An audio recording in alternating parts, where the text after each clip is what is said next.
Vamos chamar aqui a próxima mesa, né, o Bruno Garchagen e também o Luiz Bueno, para depois apresentá-los, por favor. Então, começamos com a mesa, né, com a vodka, até o final da tarde, acho que chegaremos à caipirinha. Essa mesa vai ser o quê? Do vinho? Da cerveja? O que uísque? O que vocês preferem? Vinho uísque, para mim, tá... Então, fechado. Desde que seja uma das 3 bebidas santas, que é uísque, vinho e cerveja, para mim... Pronto. Já tá, o ambiente sagrado está feito. Tá ótimo. Então, nós temos aqui, né, o Bruno Garchagen, que é doutor em ciência política pelo Instituto de Estudos Políticos da Universidade Católica Portuguesa e é também comentarista político da Rádio Jovem Pan e autor do livro Pare de Acreditar no Governo, porque os brasileiros não confiam nos políticos e amam o Estado. Então, já o título é desafiador. E também o livro Direitos Máximos e Deveres Mínimos, o festival de privilégios que assola o Brasil.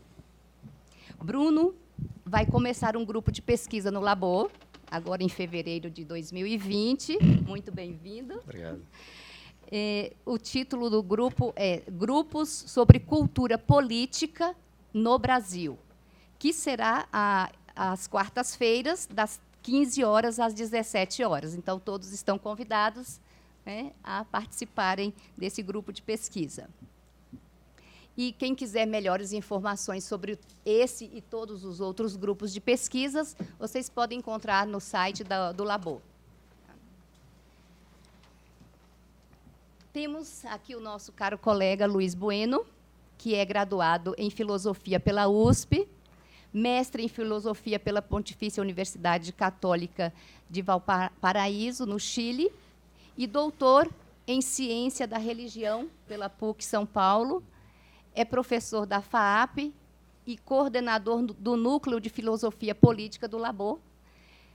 E o núcleo se reúne às sextas-feiras, das 14 horas às 16 horas.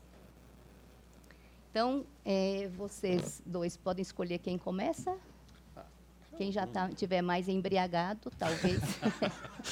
Poxa, eu não tive vodka de manhã, hein? Eu também não tive, então... Se eu soubesse, teria trocado o café preto por outra coisa, mas...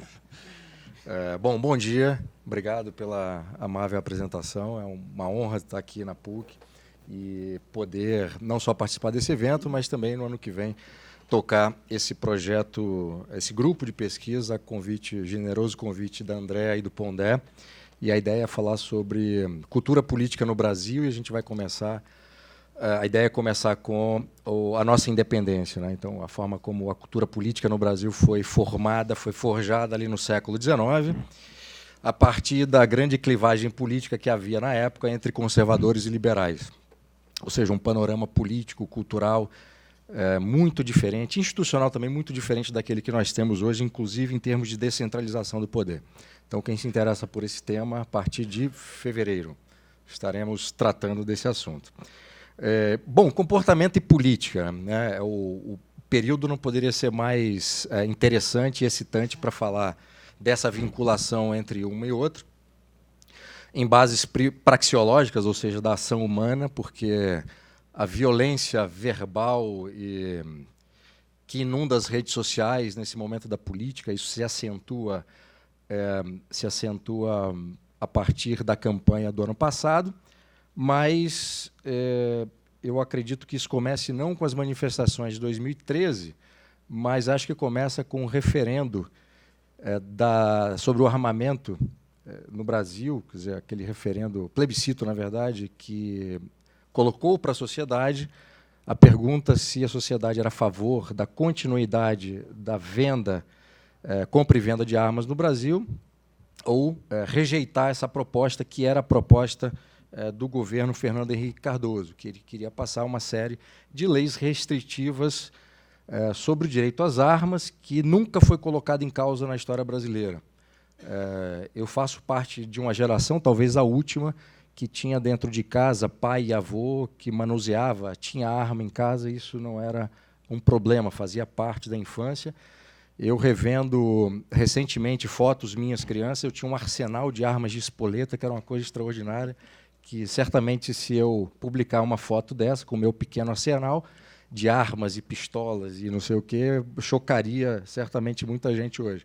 Mas era uma outra época, um outro momento, e é um sinal claro de como um comportamento individual que irradia por toda a sociedade se transforma num senso comum, num bom senso. Esse tipo de comportamento individual que está vinculado ao direito às armas, portanto, não havia uma discussão a respeito disso, isso era um dado garantido da realidade, de que maneira a intervenção do governo por meio de lei, e essa intervenção com base numa ideologia que é restritiva no direito às armas, como é que isso acaba afetando a própria forma como a sociedade discute o assunto. Então, até os anos 90, se você perguntasse para, basicamente, a média dos brasileiros, falar em controle de armamento era uma coisa inimaginável. Quer dizer, ninguém pensava num tipo de coisa como essa, porque havia uma cultura de você ter armas em casa. E compra e venda de armas. Você ia em lojas de departamento como a Mesbla, você levava simplesmente a sua identidade, um comprovante de endereço e acabou. E o Brasil não se matou como um todo, não houve bang-bang em relação, por conta dessa facilidade de ter acesso às armas. A partir dessa mudança legislativa, a partir do plebiscito e a partir da própria discussão que foi sendo colocada de uma forma enviesada contra esse direito às armas, hoje em dia é difícil você encontrar alguém na média que se posicione a favor do direito às armas. Portanto, a discussão mudou. E é o exemplo claro de um comportamento que foi alterado por meio da política, e essa política legitimada e fundamentada a partir de uma visão de controle de armas, portanto, uma visão restritiva, sendo que os dados empíricos do próprio Brasil não ratificavam, não legitimavam essa preocupação de que o maior controle às armas reduziria o número de homicídios. O que a gente tem é exatamente o contrário. A curva que tem a curva de crescimento dos homicídios a partir dos anos 80 é inversamente proporcional, porque ela cresce com relação ao número de armas legais disponíveis. Mas aí, pegando esse exemplo para a discussão política, hoje, tem determinadas questões que opõem as pessoas na discussão em redes sociais, que também, num passado não muito distante, fazia parte do senso comum, a ideia de justiça, a ideia de direito, a ideia de bom senso, a ideia de verdade, a ideia de mentira, o que é verdade, o que é mentira, o que é falso, o que é verdadeiro, que era também uma coisa que essas coisas não eram colocadas em causa. E a partir do momento em que o debate público é também direcionado para relativizar esses fundamentos, esse chão comum que faziam parte da sociedade, obviamente isso tem implicações políticas e vai ter implicações também jurídicas. As leis vão sendo adaptadas a esse novo tipo de pensamento, e o que é curioso é que não é um pensamento que emerge de baixo para cima, não é a sociedade que passa a discutir que algo é bom e que algo deixou de ser bom, portanto, vamos adotar uma nova perspectiva e vamos legitimar essa nova perspectiva do ponto de vista jurídico, legal, positivando determinadas preocupações. Como só ia acontecer na história brasileira, na história política brasileira, é sempre um pequeno grupo que detém o poder e, com base na sua própria ideologia, vai criar mecanismos de poder, mecanismos institucionais e mecanismos jurídicos para que essa ideia, que pertence a uma determinada elite, possa ser imposta a toda a sociedade, e o debate depois é alterado por meio da imprensa. O que tem de grande mudança do passado recente para hoje é que, até recentemente, todo esse debate público ele era filtrado pela imprensa. Então, quanto maior o órgão de comunicação, quanto mais relevante, quanto mais nacional, esse órgão de imprensa poderia, inclusive, adotar determinadas pautas, como desarmamento, como o maior controle do Estado, como a ideia de que o Estado deve ser o grande desenvolvimento social, político e econômico, e tudo isso era passado também depois por meio da cultura. E aí o jornalismo influenciava as grandes redes de televisão, que colocavam em suas novelas determinados pontos, e esses pontos nas novelas é que, de forma efetiva, alterava a cultura de um povo, e foi isso efetivamente que aconteceu.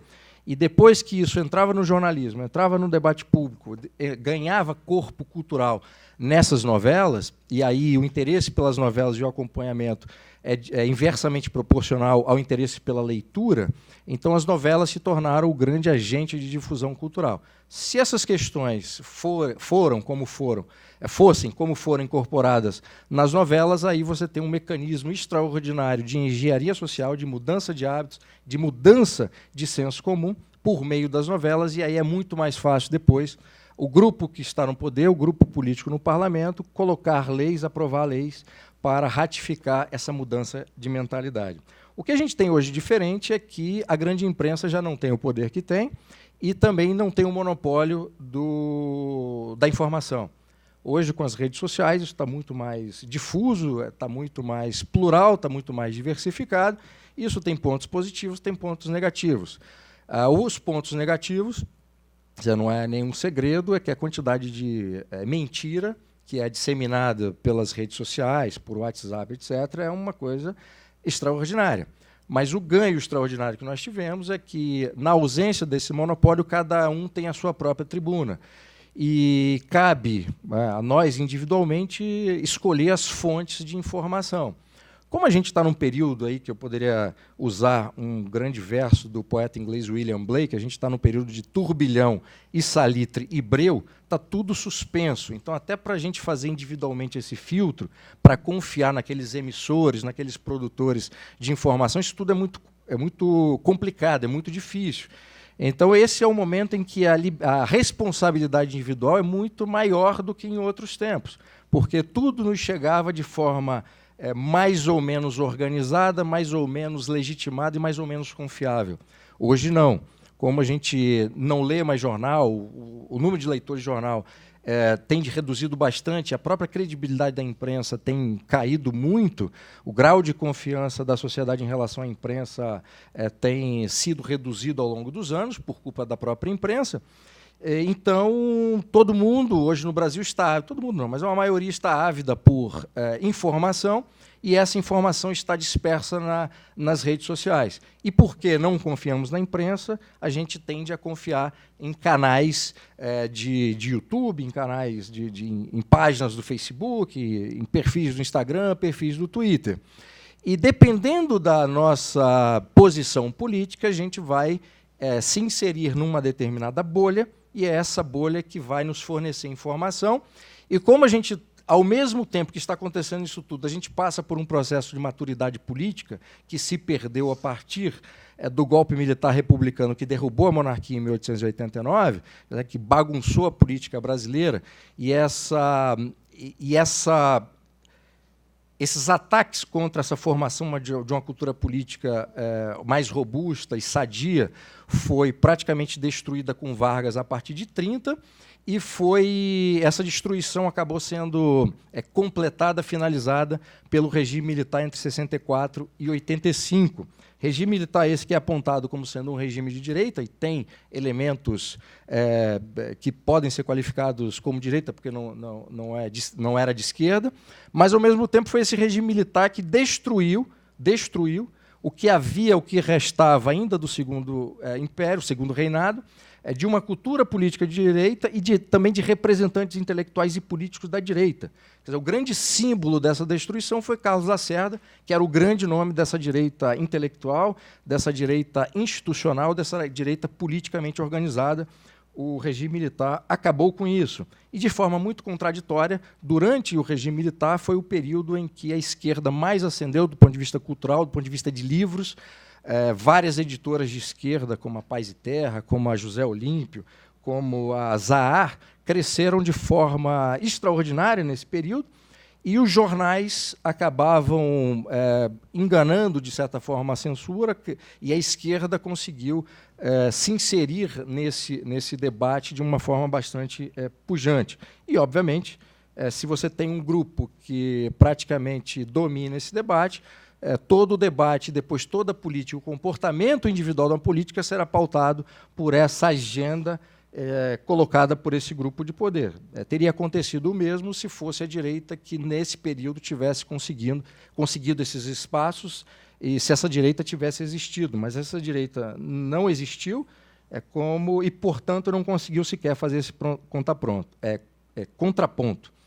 E aí, para voltar para o momento do presente e finalizar aqui esse início de conversa, o que nós temos hoje, então, é um processo de maturidade política que se perdeu, a partir, principalmente, depois do regime militar, depois de dois golpes, lembrando aqui 30 com Vargas, até 45, e depois 64 a 85, é a partir do plebiscito, né, que contrapõe aí duas visões de mundo, pró-direito às armas contra direito às armas, e esse símbolo maior, né, o mais evidente desse conflito de visões, para usar o título de um grande livro do Thomas Sowell, vai se dar a partir das manifestações de 2013.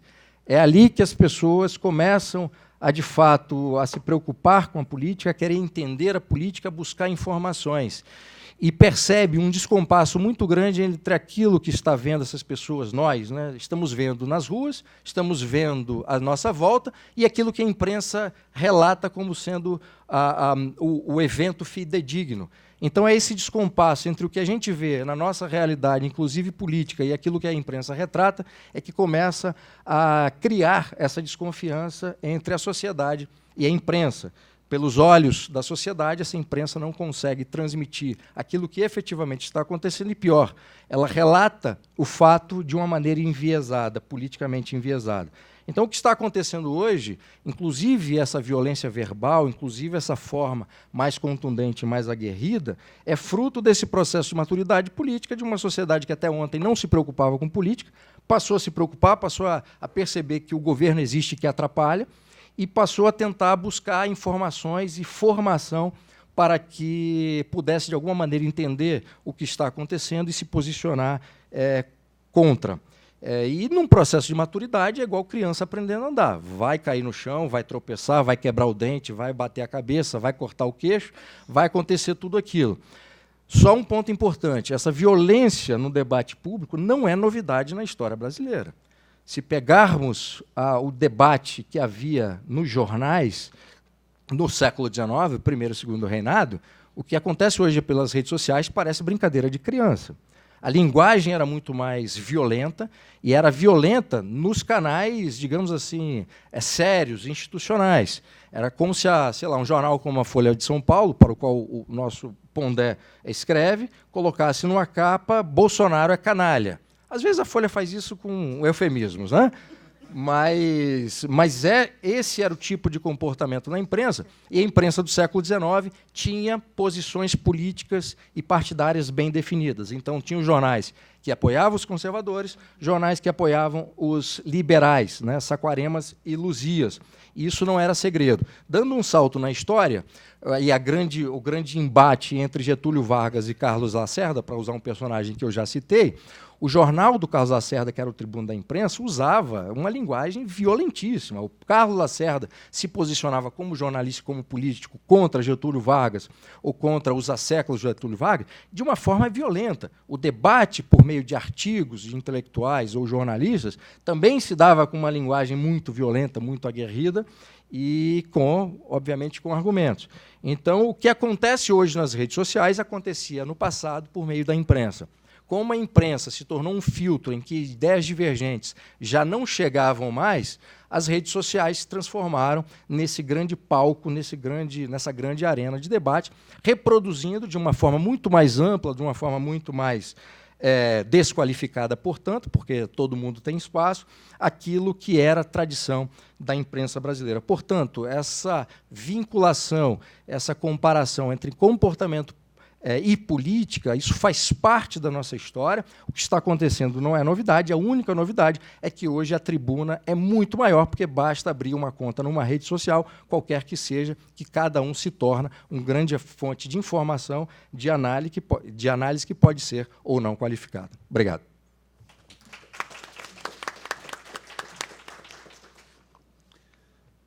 Bom, antes de qualquer coisa, bom dia a todos. Obrigado pelo convite, viu, do Labo aqui para a gente falar junto, né, para compartilhar umas ideias. Prazer estar aqui dividindo a mesa com o Bruno. Eu só quero, então, jogar um pouquinho mais de pimenta no seu molho, né, tornar uma coisa um pouquinho ainda mais, né, assim, quente, no sentido de que esse problema que o Bruno está colocando, que a gente hoje coloca uma responsabilidade demais, assim, dos nossos problemas das redes sociais, não é? É uma coisa a ser repensada, né? Assim, porque que eu quero abordar na minha fala aqui rápida, né? Assim, um outro problema que está toda hora aí no debate público, especialmente nos últimos anos, no Brasil, né, de 2013 para cá, parece que ele revelou isso, né, assim, tornou para a gente claro que essa era uma coisa que estava iminente, que é a tal da crise da democracia, né? A gente tem falado isso assim à exaustão ultimamente. E por que nós começamos a falar tanto de crise da democracia nos últimos tempos, né? Parece que as pessoas começaram a achar que a democracia entrou em crise quando o mundo elegeu o pior presidente que um país democrático poderia ter, que é o Donald Trump. O mundo vai acabar. A democracia está no fim, né? Agora é o apocalipse, né? E outras tantas coisas que estão acontecendo pelo mundo, né? E aí chegamos ao caso brasileiro. Agora o Brasil vai para o inferno. Agora a nossa vida vai ser destruída, né? Porque foi eleito um presidente populista, né? E assim por diante. Só para falar dos fatos, né, que têm sido utilizados, né, para colocar o tema da crise da democracia, né? E aí livros foram escritos dos mais diversos tipos, com as mais diversas, dos mais diversos enfoques, né, para esse problema. Vocês vão lembrar aí, né, do O Povo contra a Democracia, ou Against Democracy, e outros que vêm discutindo como morrem as democracias, né? E assim, a gente vê, por exemplo, uma das apostas é que um dos riscos da democracia é a ascensão do populismo, né? Aí assim, você está diante de dois termos que parece que a maior parte das pessoas utiliza, mas na maioria delas talvez não se pergunte o que realmente significam esses dois termos. O que significa populismo e o que significa democracia? De que nós estamos falando quando a gente fala desses dois elementos que parecem agora estão em choque? Talvez o mais antigo deles, que seja a democracia, é uma dessas ideias que todo mundo utiliza, todo mundo fala das suas virtudes, mas parece que a gente pouco sabe realmente o que significa a democracia, quais são as características que a gente realmente acha que ela deveria ter para ser uma democracia plena, total, verdadeira, né? E sem saber exatamente o que a gente fica dizendo que as democracias estão em risco, né? Eu lembro, assim, lendo esses materiais, esses livros, alguns autores chegavam assim, ao ponto de dizer, mas veja só, tem democracia no mundo inteiro, aliás, tem vários países cujo nome está lá, República Democrática de X, né? E você vai ver, né, assim, uma das piadas que circulava, que, puxa, quando você lê República Democrática de X, na verdade, você está diante de uma ditadura qualquer, né? E outras pesquisas, assim, com relação ao que as pessoas entendem por democracia, tem um percentual enorme de chineses que acham que vivem numa espécie de democracia. Como é possível isso? Então, o que nós estamos falando quando a gente fala de democracia? E quando a gente está pensando que ela está em crise, o que nós estamos querendo dizer com isso?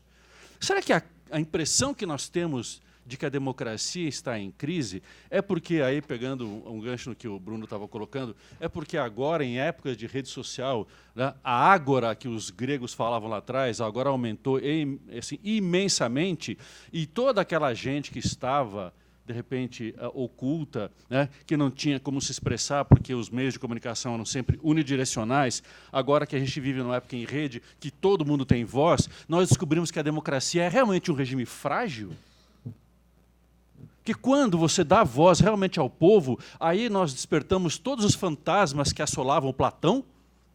Quando ele pensava na democracia, ele estava seguro. O que esses caras estavam pensando de democracia naquela época? Esses caras que inventaram a ideia já sabiam que democracia era um problema. Não é à toa que se há alguém que não é democrático é Platão. Certo?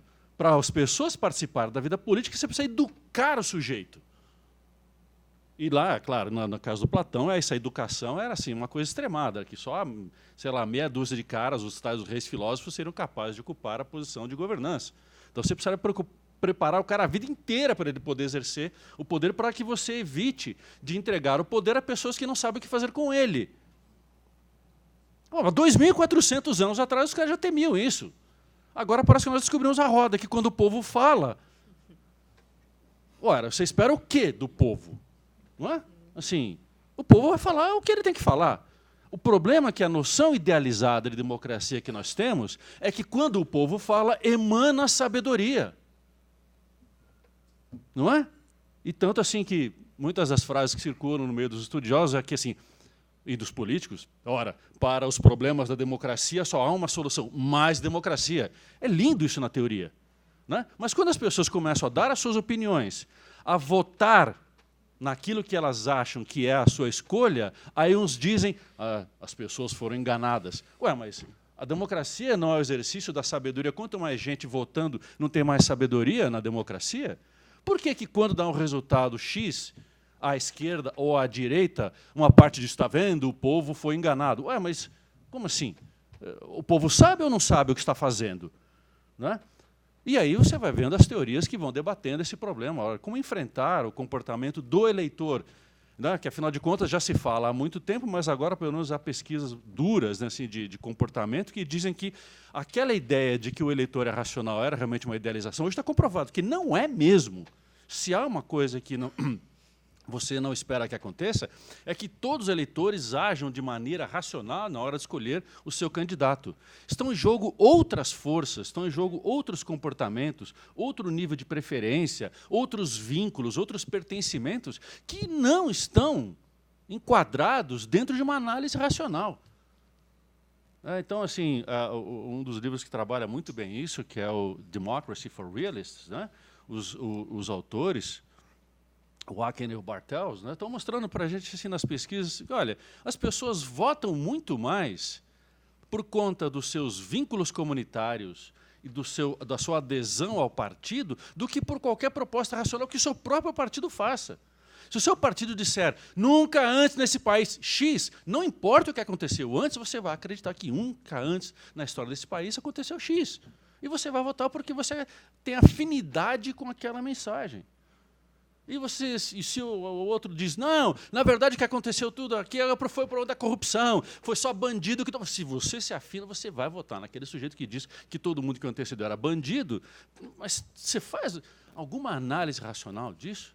Né? Então, assim, as avaliações sobre se a democracia funciona bem ou não passaram, por exemplo, por essa coisa de quanto mais participação, talvez se a democracia for mais direta, com menos gente atuando nas escalas intermediárias, talvez a democracia fosse melhor.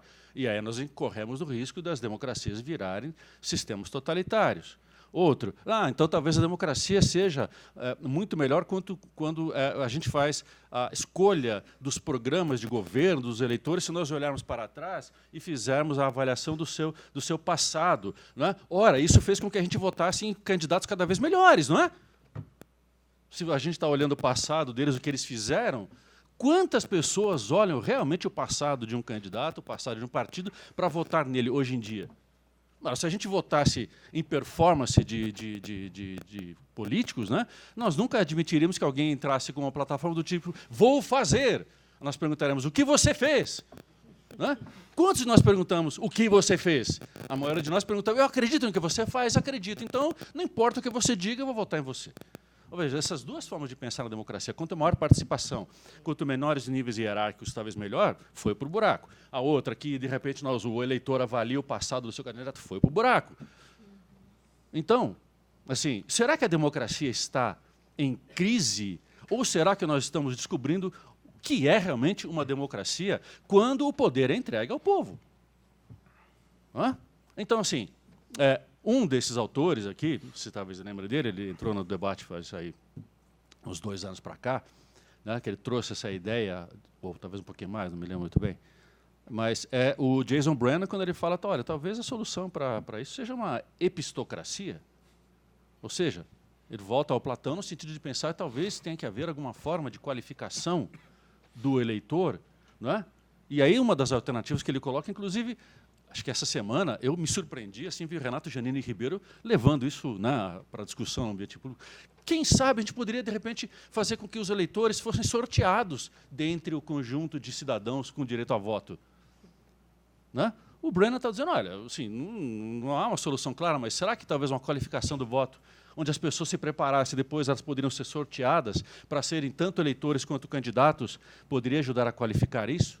E ele vai estudando algumas alternativas, talvez, não é? Será que seria o caminho? Epistocracia quer dizer isso, né? Vem de episteme, o seu domínio do conhecimento, de ciência, né? Que permitiria, quem sabe, o eleitor ser mais qualificado. Né? Já esses outros autores aqui que fazem o Democracy for Real, eles pensam de outra forma. Talvez eles dizem, olha, talvez a forma de encarar isso seja pensar, na prática, realmente, né, quando você faz as pesquisas de comportamento, quais são os critérios que as pessoas utilizam para a sua ação política. E muitos desses critérios têm a ver com o seu pertencimento ao grupo de origem, pertencimento comunitário, pertencimento identitário ou a sua adesão a determinada agremiação política. Então, ele está dizendo, será que nós aperfeiçoaríamos a democracia se, em vez de nós focarmos tanto no indivíduo, a gente tivesse que focar realmente na adesão aos grupos, né? Às comunidades às que as pessoas pertencem, e essas comunidades talvez é que deveriam se qualificar os seus eleitores, os seus candidatos, seja o que for, e talvez a democracia ficasse um pouco mais instruída, né? Assim, talvez ela... Então, assim, eu acho que esses debates, ao menos eles trazem à tona o ponto de vista de que talvez a democracia não esteja em crise, talvez a democracia seja isso mesmo, né? Quanto mais gente participando e quanto mais gente pouco preparada participando do processo democrático, mais confuso, mais caótico e mais perigoso ele se torna. Né? Talvez isso não seja realmente culpa das redes sociais, elas só potencializaram aquela voz que antes não tinha canais de expressão. Né? Então, perdão.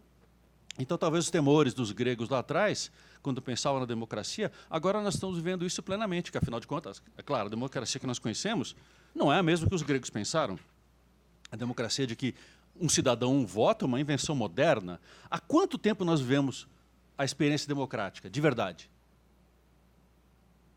200 anos? 200 e poucos anos, se a gente pensar a fundação da República Americana, nós pensarmos, bom, a Revolução Francesa e os seus soluços, né, de império, democracia, república, democracia, não é? Onde mais nós vivemos democracias plenas? Há quanto tempo? Ou seja, qual é realmente a nossa experiência concreta, histórica, com regimes democráticos? Se nós colocarmos um panorama histórico, é tudo muito recente. Tudo muito breve. 100, 200 anos, uma perspectiva histórica. O que significa? Quase nada. Não é? Então, assim, eu só queria encerrar. Isso, na verdade, é mais um panorama de reflexão, né?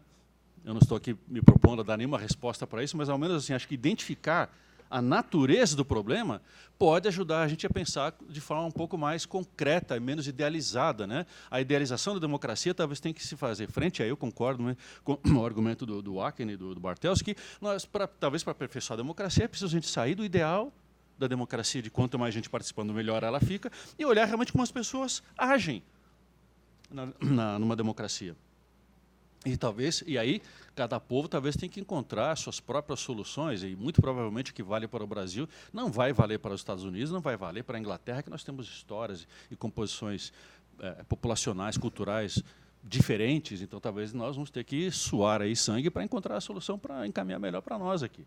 Né? Mas contar que o eleitor vai fazer o melhor, segundo o nosso critério, eu diria para vocês, esqueçam isso. Né? Esqueçamos isso, porque não dá para esperar esse tipo de comportamento, né, quando está em eventos desse tipo, como eleições. Por enquanto é isso. Obrigado. Muito obrigada ao Bruno, ao Luiz, por esse turbilhão, porque acho que o que eles nos trouxeram aqui nos fizeram perpassar aí séculos, em poucos minutos, e trazendo questões de uma atualidade assim que eu acho que está incomodando a todos nós. Né? Então, esse momento está aberto então as questões. Já temos... Qual que é o seu nome? Lucas. Olá. Então, eu estava no evento nerd da Comic-Con e o Neil Gaiman apareceu lá. Falando sobre Batman e depois eles dão aquela pitadinha de governo. E o próprio Neil Gaiman falou uma coisa interessante, que ele falou assim, o Trump não foi eleito por causa que o pessoal foi lá e votou nele. Que ele foi eleito porque 40% dos eleitores não foram votar. Aí eu parei e pensei, esse cara tá falando uma besteira. Segunda-feira eu vou lá e pergunto pro Bruno e pro professor Luiz que eles porque muitas vezes, como fala, às vezes as pessoas começam a dar opinião sem realmente saber o que está acontecendo. Às vezes, tipo, ele é meio progressista, meio à esquerda, então, tipo, o Trump então eu não gosto. Eu queria a Hillary. É a mesma coisa, a gente é uns direitistas. Eu não gostei do Haddad, eu quero o Bolsonaro. Então, eu meio já corta um pouco essas relações, mas eu queria saber o que realmente levou as eleições dos Estados Unidos à eleição de Trump. Foi realmente os 40% que deixou de votar ou foi o próprio povo? Olha, eu sei, assim, perdão, Não, já me pode. outra vez, que estou com esse negócio fervendo.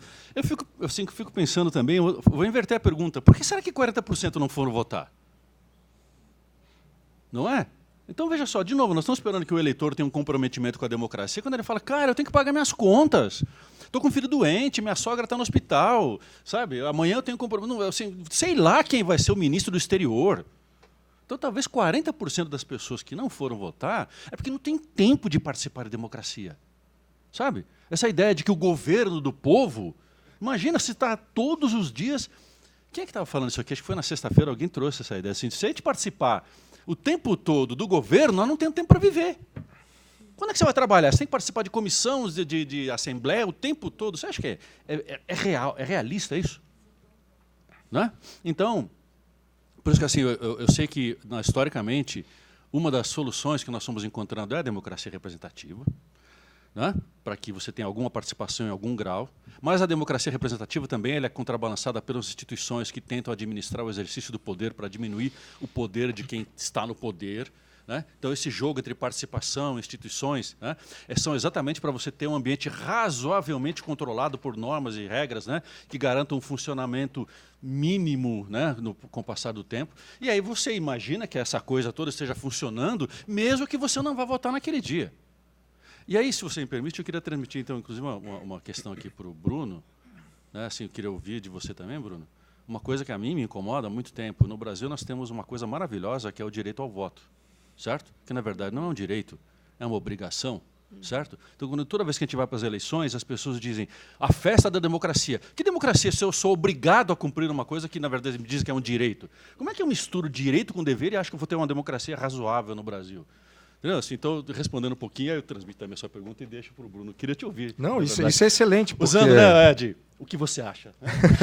Aqui se foi da palestra anterior, né, do Rabino Adrian. Né? Não, esse último comentário foi excelente porque me permite responder exatamente por meio do mecanismo institucional. Nos Estados Unidos, o voto não é obrigatório, ao contrário daqui. Portanto, lá é um direito que pode ou não ser exercido com responsabilidade. Aqui o comparecimento ao local de votação é obrigatório, ou depois justificar. Quer dizer, o ato de votar nem é obrigatório, mas embora na lei, quer dizer, o voto é obrigatório. Mas o que é obrigatório mesmo é você... Uma multa se você não votar, né? Voto. Irrisória, mas paga, né? Dependendo do que você tem que fazer no dia, sai mais barato pagar a multa, que é R$3 e poucos, do que comparecer no negócio, ou dependendo dos candidatos. Mas, de qualquer forma, eu acho que quer dizer, a eleição do Trump tem várias explicações, não é uma só. Essa coisa de dizer que o Trump foi eleito porque 40% das pessoas não foram votar, que eu nem lembro se o número é exatamente esse, é tentar fazer um duplo mortal carpado para ignorar outras questões que vão explicar a eleição do Trump. E também tem um outro elemento de distinção para o sistema brasileiro, que o voto lá é por colégios eleitorais. Na soma total dos votos, o Trump perdeu. Então, se fosse o sistema presidencialista tal qual existe no Brasil, que é a quantidade total de votos, o Trump teria perdido. Mas como é colégios eleitorais, ele conseguiu a maioria nesses colégios. O fato de o voto não ser obrigatório e ter um país cujas instituições funcionam, são sólidas e tal, faz com que a pessoa não se interesse em participar disso que se chama processo democrático. Porque ir ou não à eleição, o partido republicano ou o partido democrata está no poder, enfim, para uma parte da população, tanto faz. As pessoas querem viver a sua vida, querem trabalhar, não querem ser chateadas pelo governo.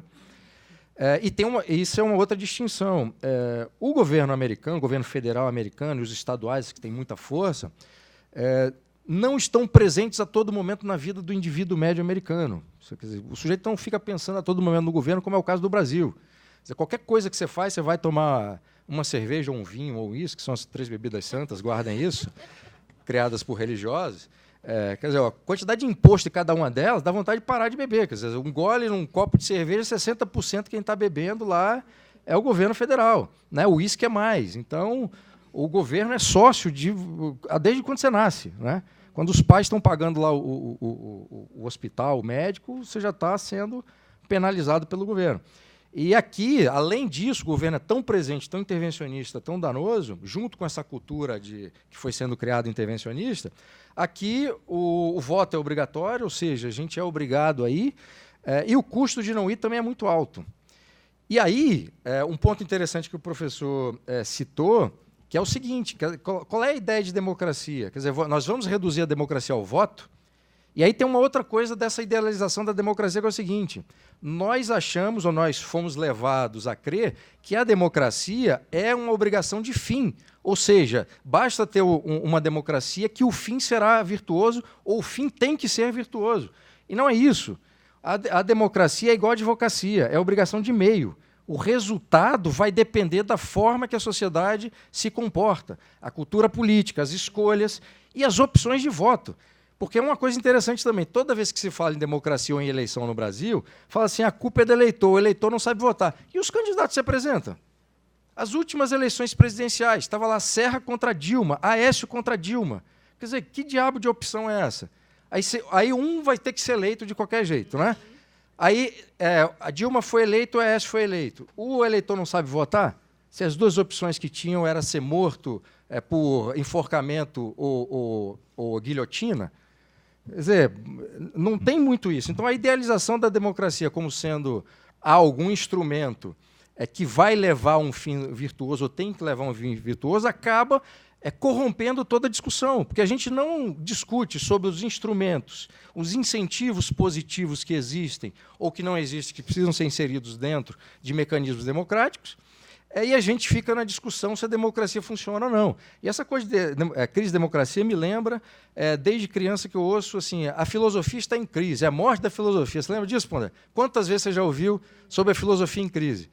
E a filosofia continua existindo, continua dando a sua contribuição, e, no fundo, isso esconde uma coisa que é preocupante, quando se fala na crise da filosofia ou na crise da democracia, que é ainda mais grave, porque afeta a cultura política e os países, né, a forma como as instituições funcionam. Quando você vai ver o tipo de crítica que se faz quando se estabelece a crise da democracia, você pode pegar todos esses livros que estão aí, Como as Democracias Morrem, Ética Terva. É, no fundo, nojinho do povo. Porque toda vez que o povo se coloca no debate público ou se coloca de forma mais vigorosa, questionando essa idealização da democracia por parte de elites intelectuais, políticas e econômicas, todo mundo fica com medo. Então, no fundo, o que se fala de crise de democracia é preocupação quando o povo começa a tomar conta da arena democrática. E isso está evidente em 3 momentos recentes. O Brexit, por ordem, né? A eleição do Trump, eleição do Trump, o Brexit e a eleição do Bolsonaro. Quer dizer, nesses 3 momentos o povo está errado. O povo estaria certo se o Bolsonaro tivesse perdido, se o Brexit não tivesse sido votado a favor e se o Trump tivesse perdido. Pois é. Então, no fundo, a democracia funciona quando tem um resultado que eu quero. A democracia está em crise quando o resultado não é aquele que eu quero. Cara, eu estava em Lisboa, todo ano eu participo de um evento lá na Católica Portuguesa de Lisboa, o Pondé já participou de 2, né, Pondé? 2 eventos. Universidade Católica, Instituto de Estudos Políticos, onde eu fiz o mestrado e faço atualmente o doutorado, escrevendo a minha tese, faz um evento internacional em Estoril. E eu estava lá, eu cheguei no dia anterior à votação do Brexit, eu estava lá na Universidade Católica no dia que saiu a votação, e eu vi ali na Católica um monte de gente chocada, dentro da Católica, enfim, e lá o pessoal europeístas, né? Quer dizer, toda saída de um país é visto com preocupação. E na semana seguinte, isso foi numa quinta-feira, na segunda, terça e quarta foi o evento. E estava todo mundo chocado, estava todo mundo com ódio do povo britânico que votou a favor do Brexit. E as palestras sucessivas foram tentando explicar por que o povo estava errado. E, portanto, é uma crise da democracia. Então, a gente precisa, enfim, contextualizar e colocar essas questões de forma exata e tirando essas camadas para analisá-las individualmente, porque senão, se a gente sobrepõe todas elas, a gente perde aquilo que é essencial e a gente cai nessa conversa. A democracia está em crise. Aí você vai assim, por que a democracia não está em crise? É justamente isso. Porque o meu candidato perdeu. Porque aquilo que eu defendo perdeu. Então, é isso. Muito bem. obrigada. Oh. Temos mais uma questão. Seu nome? O Álvaro. Álvaro. Já sei que é mentira. Já vi tudo.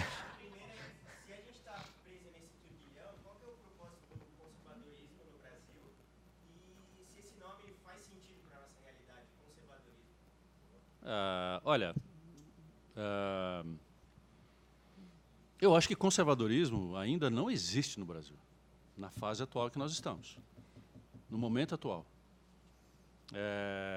Conservadorismo no Brasil, eu tenho brincado que assim, você usa essa palavra quando você quer jogar uma maldição bíblica sobre uma pessoa, dizendo que você está maldito pela até a terceira, quarta geração, né? E assim não vai nascer nada na sua casa. Sabe tipo aquela maldição que já lançaram sobre Spinoza?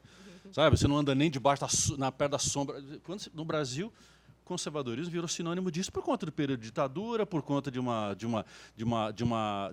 prevalência também de uma certa de um campo político ideológico que tomou conta da universidade, dos meios de comunicação, que é prevalente, pelo menos, né?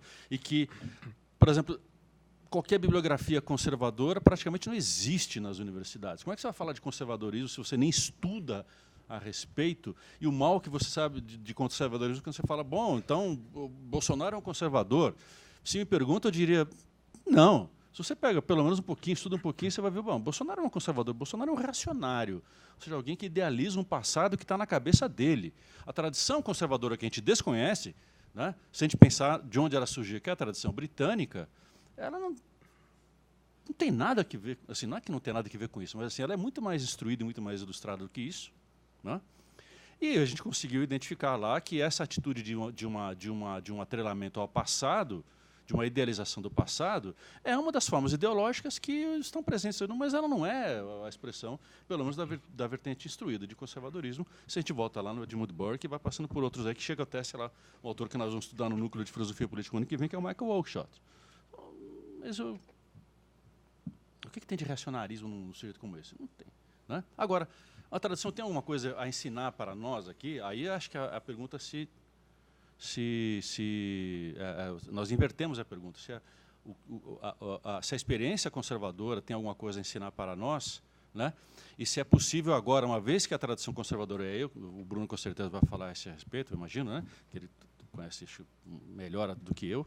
A tradição conservadora brasileira, ela foi interrompida, ela desapareceu. Se ela existe, ela ficou num submundo em que ela não tem manifestação pública e intelectual há muito tempo.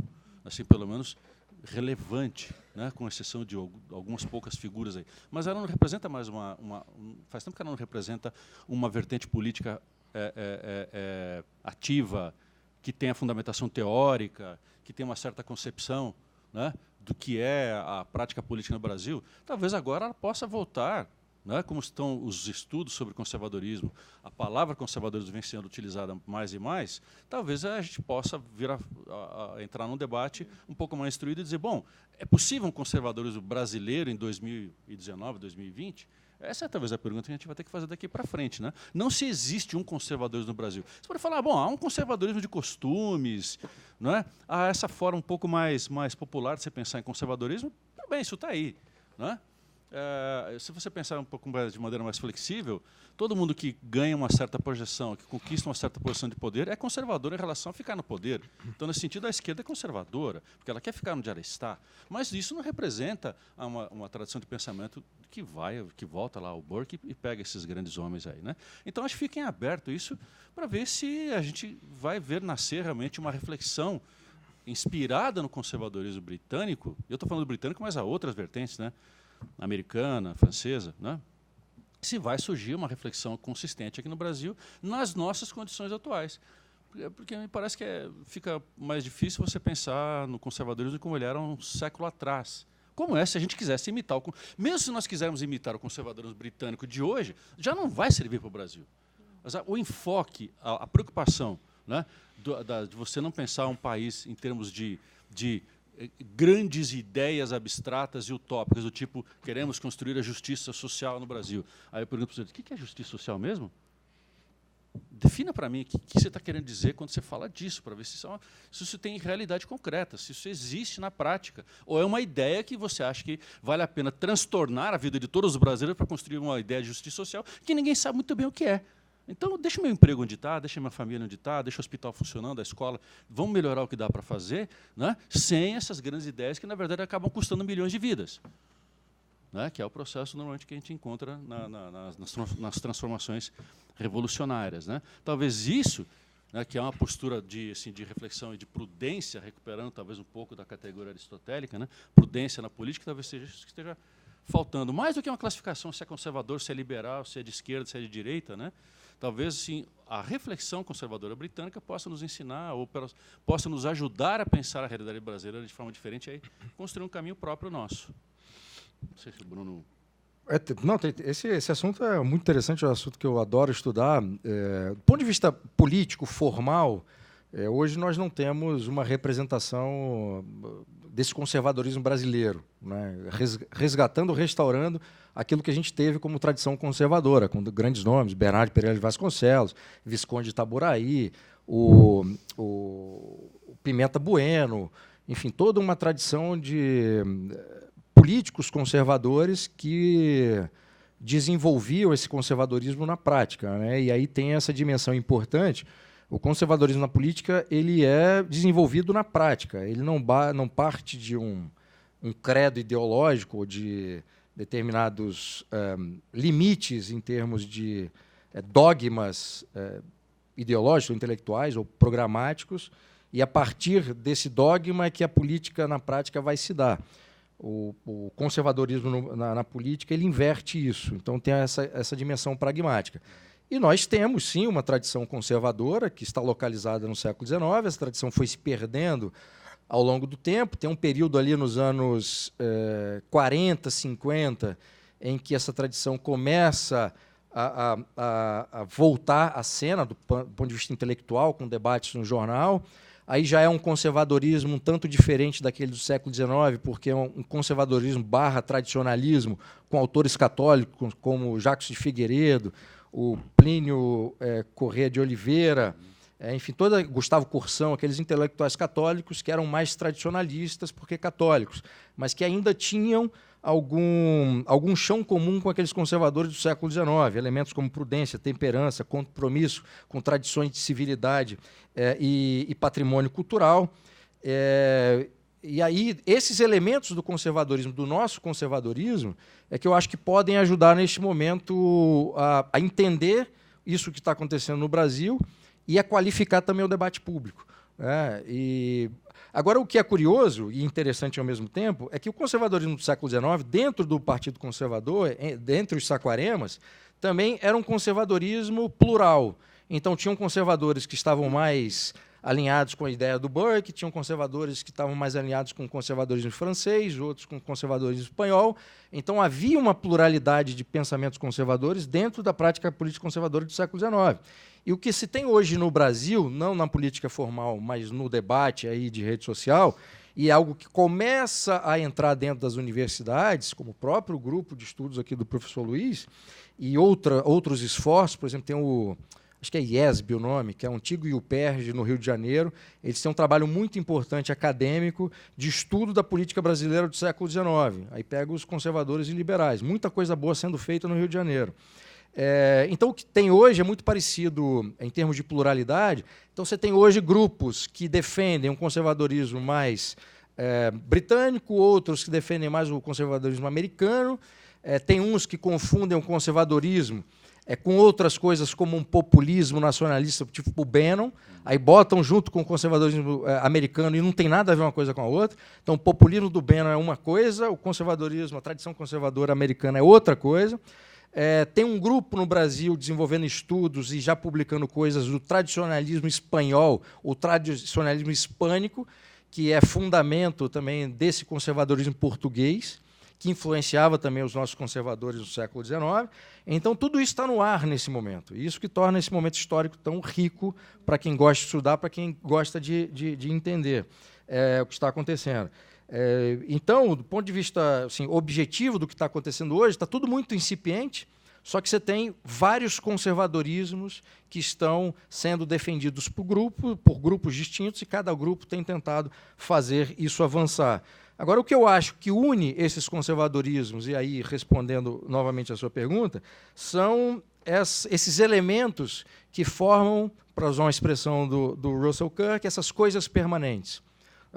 Eu fiz aqui uma tentativa de esboçar num conceito único várias dimensões desses elementos que estão dispersos em autores como o Oakeshott, como o Hugh Cecil, como o Burke, como o Kirk, enfim, autores que eu gosto, como o João Camilo de Oliveira Torres, que é um autor fundamental, que publicou muita coisa ali nos anos 50, 60, que era um historiador mineiro, que fez a ponte para nós entre esse conservadorismo do século XIX e o conservadorismo dos anos 60. Tem dois livros maravilhosos. Um chama-se Os Construtores do Império, que é a história do Partido Conservador Brasileiro, e o outro, A Democracia Coroada, que mostra como era o tipo de democracia durante os dois reinados que tivemos e como que os liberais se comportavam nisso. E a descentralização do poder que havia durante o nosso regime monárquico, parlamentar, constitucional, que é muito maior do que hoje. Mas esse esboço de conceito que eu fiz, basicamente elencando esses pontos, e que serve para essa discussão, ou uma contribuição conservadora para o momento atual, é o seguinte: o conservadorismo é ação política pragmática, prudente, cética, ordeira, construtora, antirrevolucionária, antiutópica, restauradora, reformadora das coisas ruins e conservadora das coisas boas que sobreviveram aos testes do tempo. Isso, para mim, eu acho que enfecha toda essa tradição conservadora de autores ingleses, americanos e brasileiros. Obrigada. Temos mais duas questões, por favor.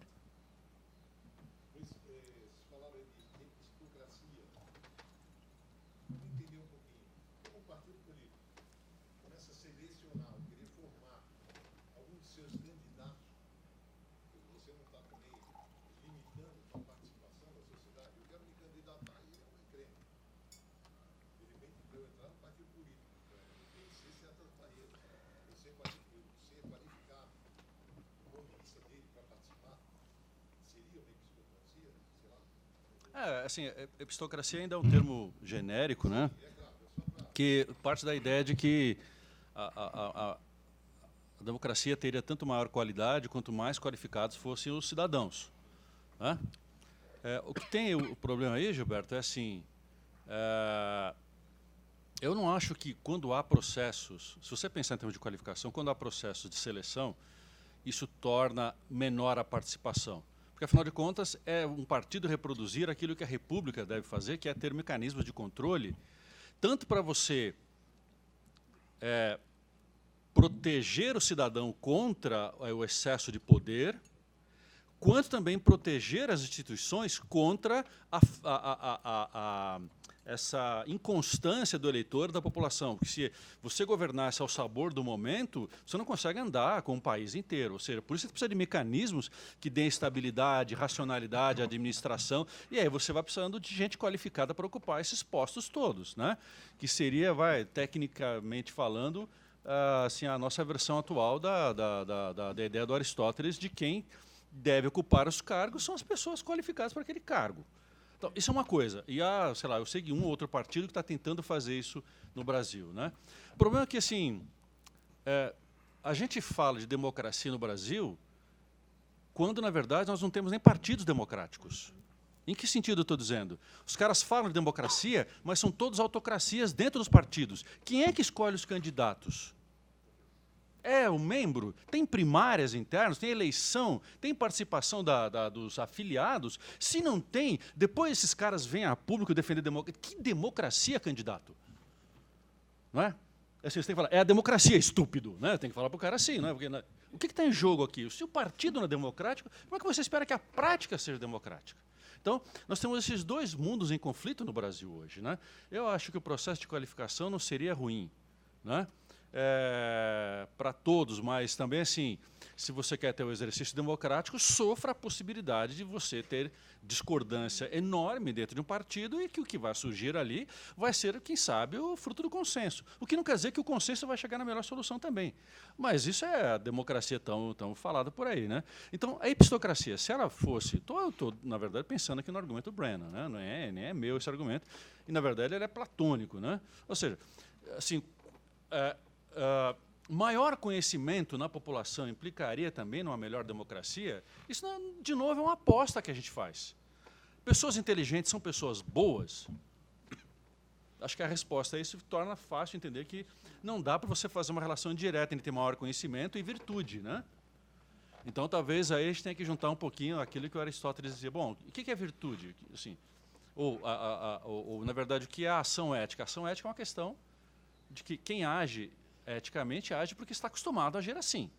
Ética é uma questão de hábito, não é uma questão de conceito, antes de qualquer coisa. Essa pessoa é ética, olha o que ela tem feito nos últimos 20 anos. Né? Então, você pode juntar, de repente, a ideia de qualificação, com e essa qualificação pode ser, inclusive, uma percepção pública de quem é aquela figura. Isso poderia ajudar a qualificar?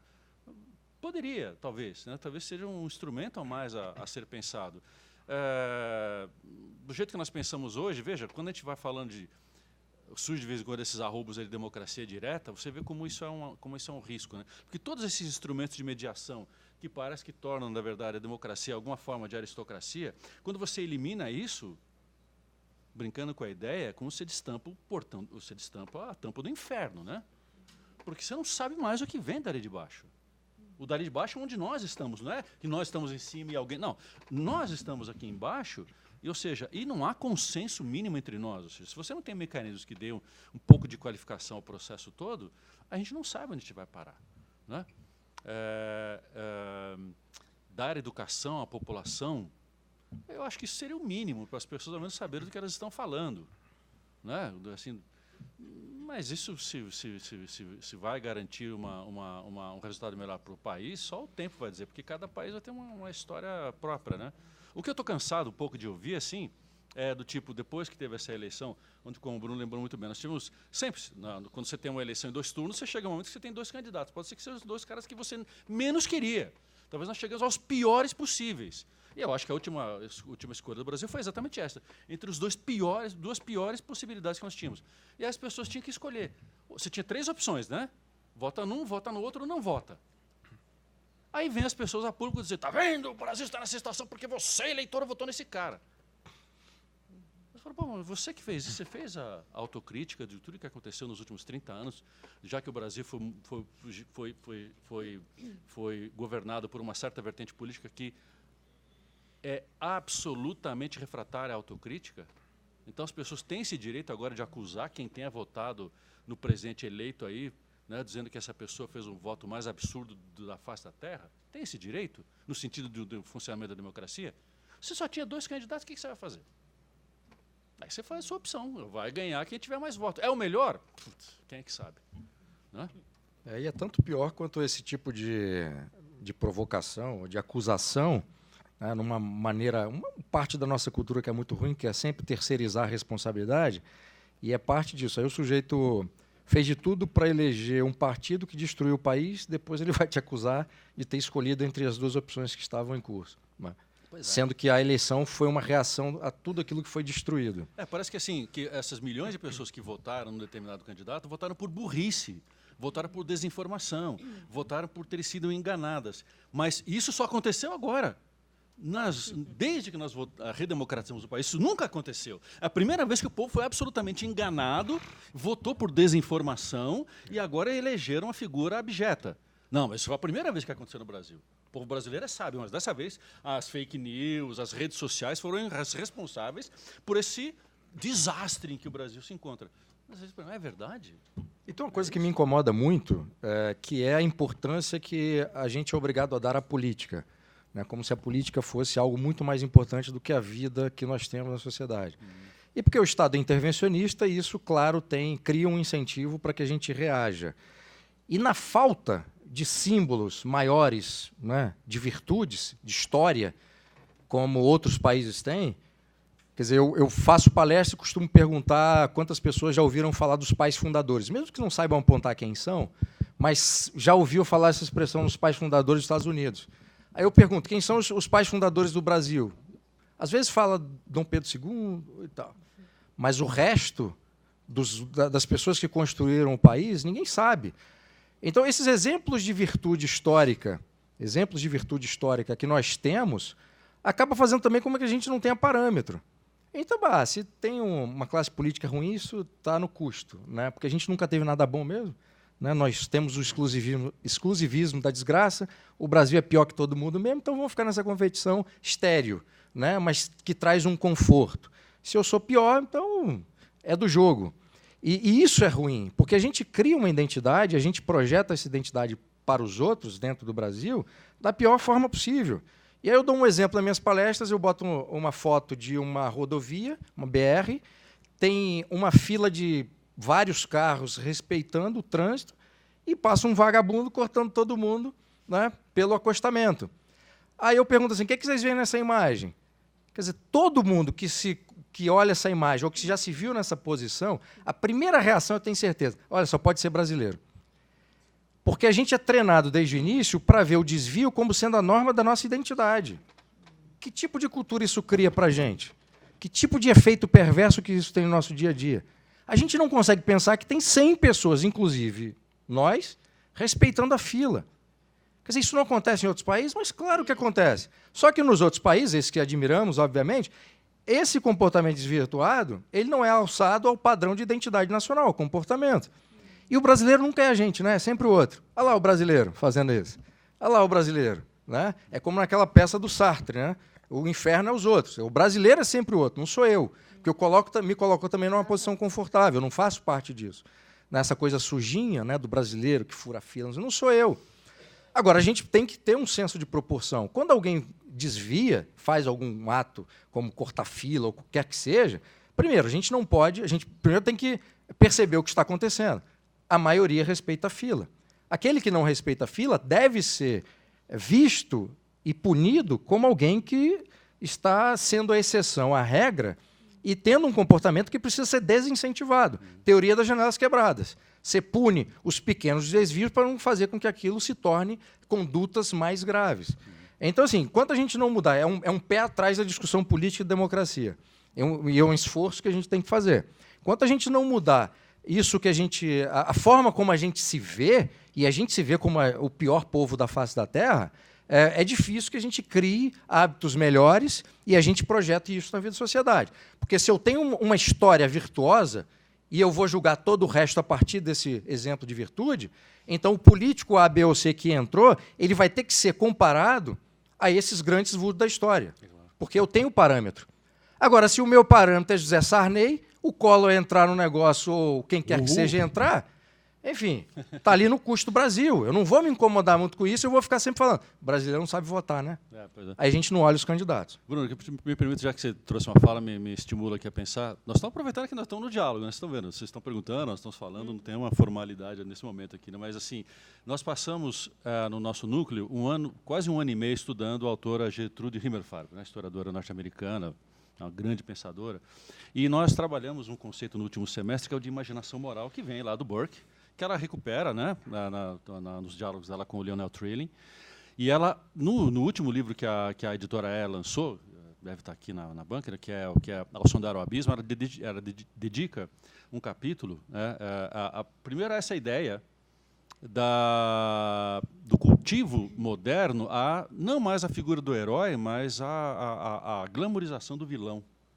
Né? E isso tem uma perspectiva histórica bastante assim, importante, que é como um país se vê. Né? E assim, você junta, então, o que é a imaginação moral de um país? Ora, ela está representada, ela está concretizada nos seus grandes símbolos, nas grandes figuras, que representam isso em que a população acredita que ela tem de melhor. Né? Por isso, esse olhar para o Brasil, não mais a partir, né, assim, dessas figuras públicas ou dos discursos dele do que é o melhor Brasil, mas talvez assim, voltar a olhar para o Brasil real, ou seja, quem são as pessoas que realmente sustentam o funcionamento desse país, qual é o comportamento real dela, no que elas acreditam, quais são os valores que elas usam no seu cotidiano. Não porque o candidato A, B ou C falou de uma tal coisa, mas exatamente esse tipo de comportamento que a gente não olha mais, porque a gente olha pelo padrão negativo de autoimagem que o brasileiro acabou formando, né? Que, aliás, para mim, assim, nos meus diálogos com pessoas, o brasileiro é corrupto. Eu olhar para a pessoa assim, mas você então é corrupto? Não, eu não sou. Então, peraí, se você não é corrupto, eu também acho que eu não sou. Então são dois brasileiros que não se acham corruptos, então não é todo brasileiro que é corrupto. Agora, será que somos só nós dois? Não é? Assim, estudando esses autores, colocando a perspectiva que eles nos dão, o que eu entendo é o seguinte: a gente deixa de olhar muito para a realidade concreta, para como as pessoas vivem, o que elas buscam, o que elas anseiam, como é que elas são capazes de manter vínculos, como é que elas são capazes de ser honestas, mesmo na presença ou não de um contrato, né, que é o que, na verdade, sustenta os vínculos reais. Né? E a gente fica olhando demais para essas figuras do mundo da política e do mundo da comunicação, parecendo que elas representam o que é o brasileiro real. Né? E aí, quanto mais você destrói a ideia que o brasileiro tem de si mesmo, mais você favorece esse caráter intervencionista de todas as instituições de poder, que quer dizer, olha, o brasileiro não sabe fazer, mas nós sabemos. Tá? O meu partido, né? A nossa vertente ideológica sabe. Tá certo? Então, como o brasileiro está sendo enganado, deixa que nós vamos dizer para vocês como é que vocês devem agir. Tá? O que é melhor para o Brasil é X. Tá bom? Sigam-nos. Pô, isso é assim, você estuda a história política, os grandes, não vou chamar grandes líderes, mas assim, esses populistas e ditadores, utilizaram disso aí assim, a exaustão. Né? Mas parece que no Brasil a gente, talvez por essa, de novo, né, por essa nossa infância, no nosso período democrático, a gente ainda não percebeu isso devidamente. Né? Olhar demais para cima é olhar para o mundo das nuvens, né? Das ideias, das ideologias, das grandes plataformas políticas, e você perde a noção do brasileiro real que sustenta esse Brasil funcionando. E não só no sentido econômico, mas no sentido moral. Né? Que é o que nós, quando estamos nos relacionando no nosso cotidiano, sustentamos a sociedade e o país funcionando por conta disso, da nossa capacidade moral de fazer as coisas, né? no cotidiano. Se o Brasil fosse isso que a gente acha que é, o país já tinha ruído há muito tempo. Né? Era impossível você ter um país com uma sociedade tão vil, tão corrupta, tão tudo de ruim que... O Brasil seria uma grande penitenciária, né? Tá certo? Nós teríamos que fechar, porque estaria todo mundo aqui, né? Um bando de criminosos. Ou né? aquele sanatório lá do alienista, né? Também. Isso aí. Nosso diálogo está muito bom, né? Esse debate maravilhoso. Tínhamos mais 3 inscrições, mas infelizmente, viu, não vai ser possível. Desculpem, gente. Que você também e eu também que queria perguntar. Mas agradecemos muito mesmo, né? Todo esse debate rico que vocês nos proporcionaram hoje. E, então, encerramos as mesas da manhã e nós retornamos às 14h30. Né? Lembrando que as editoras de todas as pessoas que estão aqui, professor Pondé, Bruno, Luiz, Adrian, Sidney, que estará à tarde, professor Loparic, Danit e outros pesquisadores do Labor, elas estão aqui. Então, aproveitem agora também para comprar, tirar foto, fazer uma selfie, dar um abraço na pessoa. Gente, até as 2h30. Obrigado, gente.